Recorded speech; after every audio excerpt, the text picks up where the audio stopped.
We're joined by our friends Jackie MacMullan and Michael Wilbon to talk about what we just saw. And Jackie, I'll start with you, and then Michael, if you'd like to piggyback with a thought.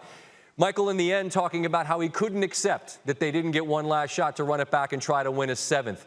What's your sense that this was truly the last dance, whether they would have tried again or not? Well, I would bet on Scotty, Michael, and Phil Jackson anytime, anywhere. Let's start with that. But here's the problem. Phil and Jerry Krause, Scott, their relationship was untenable by that point, so there was no way Phil was going to come back. If you don't have Phil come back, then who's going to control Dennis Rodman? Even Phil had his problems down the stretch here in the '98 season. And you still had the issue of Scotty's contract and the fact that he was so grossly underpaid and was looking forward to moving on and getting his payday. So that's why I remember Jerry Reinsdorf told me 1 year before this, Scott, he said to me, I do not want our Bulls to be the Celtics of the 90s. And what he meant by that was the Celtics decided to run their big three right to the bitter end, and debilitating injuries to both Larry Bird and Kevin McHale ended that dynasty in a very unfavorable way. They didn't win another championship.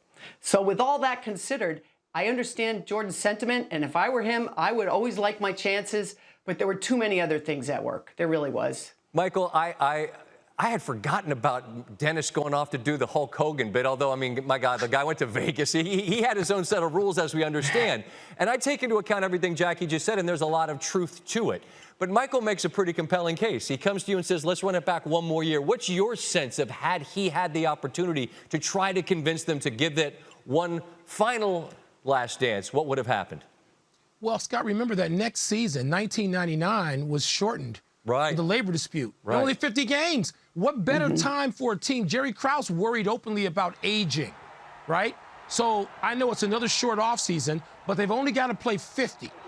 And at that point, that works so in favor of the Bulls. And look, there is so many times where I have heard Michael say, run it again. It's like the playground. You play until somebody beats you. Yep. And if you're going to tell me from the charisma that we have seen over these last 5 weeks and the 10 parts of this series, that Michael couldn't get Scotty and Phil in a room and say, all right, let's go for 7. I mean, we're up there now. We're up there in Celtic land. Nobody other than Russell has done this. You mean to tell me that I'm going to bet against Michael Jordan? Jackie's right. All these things are lined up against them. First of all, they all love to line up against Jerry Krause anyway. And if they had gone directly to Jerry Reinsdorf over Krause's head, and they went to Reinsdorf like Michael did when he negotiated those 2 years, he and David Falk, I am not betting against Michael, and I know when he says I can't accept it, Scott, we've talked about this stuff for years, for 20 years. When he got to Washington, we would talk about it. We talk about it now. And he says, I wanted to play. Run it back one more time. This is a basic tenet of basketball, right? You play a lot. Scott, Jackie, you played formerly. You guys play a lot more than I did. You run it back till you lose. Yeah. Michael believed that. I believed he would have convinced Scotty and Phil if he needed to. Thanks for watching ESPN on YouTube. For live streaming sports and premium content, subscribe to ESPN+.